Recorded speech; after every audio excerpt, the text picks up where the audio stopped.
Hello viewers, আসসালামু আলাইকুম। Welcome to রিকাইবাজার বালিক উচ্চ বিদ্যালয় অনলাইন ক্লাসে। আমি রনিশা, নবম ও দশম শ্রেণী হিসাব বিজ্ঞানের সকল শিক্ষার্থী জানাই সুস্বাগতম। প্রিয় শিক্ষার্থী, আশা করি সকলে তোমরা ভালো আছো। আজকে আমরা আর্থিক বিবরণী আরেকটি পর্ব নিয়ে তোমাদের সামনে হাজির হয়েছি। আজকের এই পর্ব থেকে আমরা শিখব প্রত্যক্ষ ব্যয় কীভাবে নির্ণয় করা যায়। আমরা গত পর্বে আয় বিবরণীর যে তিনটি ধাপ, প্রথম ধাপটি ছিল মোট লাভ বের করার সূত্র ছিল নেট বিক্রয় মাইনাস বিক্রিত পণ্যের ব্যয়।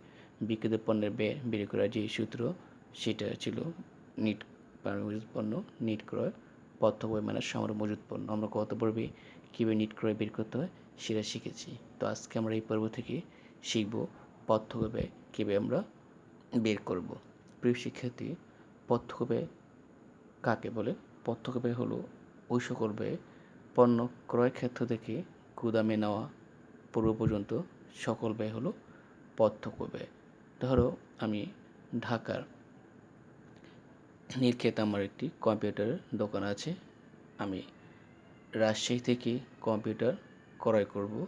তো রাজশাহী থেকে কম্পিউটার ক্রয় করার জন্য ক্রয় করার যে ব্যয় অর্থাৎ পণ্য অর্থাৎ কম্পিউটার ক্রয়, এই ক্রয়টা কিন্তু প্রত্যক্ষ ব্যয়। ওই ক্রয় করার পর ওইটা আমি যদি সরাসরি পরিবহনে আনি, এই পরিবহনটা হলো আমার প্রত্যক্ষ ব্যয়।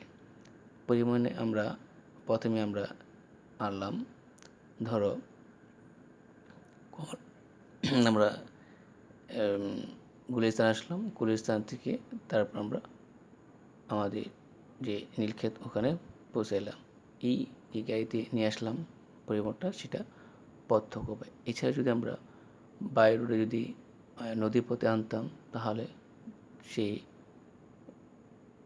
নদীপথে আনলে জলযান ভাড়া সেটাও প্রত্যক্ষ ব্যয়। তাহলে এক কথায় পণ্য ক্রয় ক্ষেত্র থেকে গুদামে নেওয়া পর্যন্ত যত ধরনের ব্যয় হয় সেটি হলো আমার প্রত্যক্ষ ব্যয়। তো আমরা কিছু প্রত্যক্ষ ব্যয়ের উদাহরণ দেখব।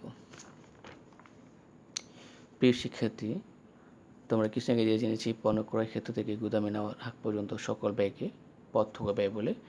প্রত্যক্ষ ব্যয় উদাহরণটা যেমন পণ্য ক্রয়, আমরা জানি ক্রয়টা প্রত্যক্ষ ব্যয়।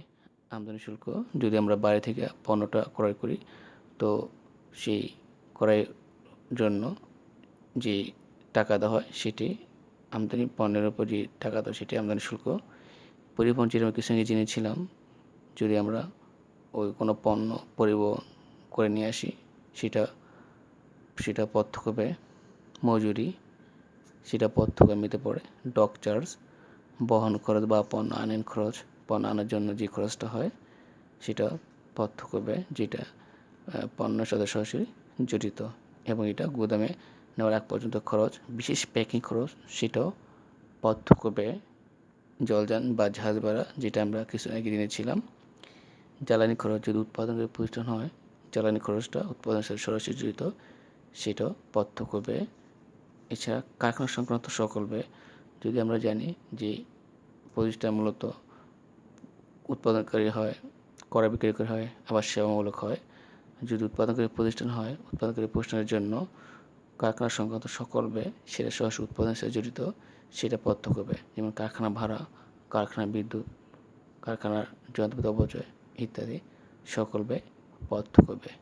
তো প্রিয় শিক্ষার্থী, আজকে আমরা এই পর্ব থেকে যে জিনিসটা শিখলাম সেটা বিষয় আয় বিবরণীর প্রথম ধাপ, মোট লাভের যে সূত্র আছে নেট বিক্রয় মানে বিক্রিত পণ্যের ব্যয়, এবং বিক্রিত পণ্যের ব্যয় বের করার যে সূত্রটা ছিল প্রারম্ভিক মজুত পণ্য নিট ক্রয় প্রত্যক্ষ ব্যয়। এই প্রত্যক্ষ ব্যয় বের করার যে নিয়ম বা কীভাবে প্রত্যক্ষ ব্যয় চিনব, সেটা আজকে আমরা এই ক্লাস থেকে জানলাম। তো প্রিয় শিক্ষার্থী, আমরা পরবর্তী পর্বে আরেকটা টপিক আলোচনা করব। তো ওই পর্যন্ত সবাই ভালো থাকবে। আজকে এই পর্যন্ত। আসসালামু আলাইকুম।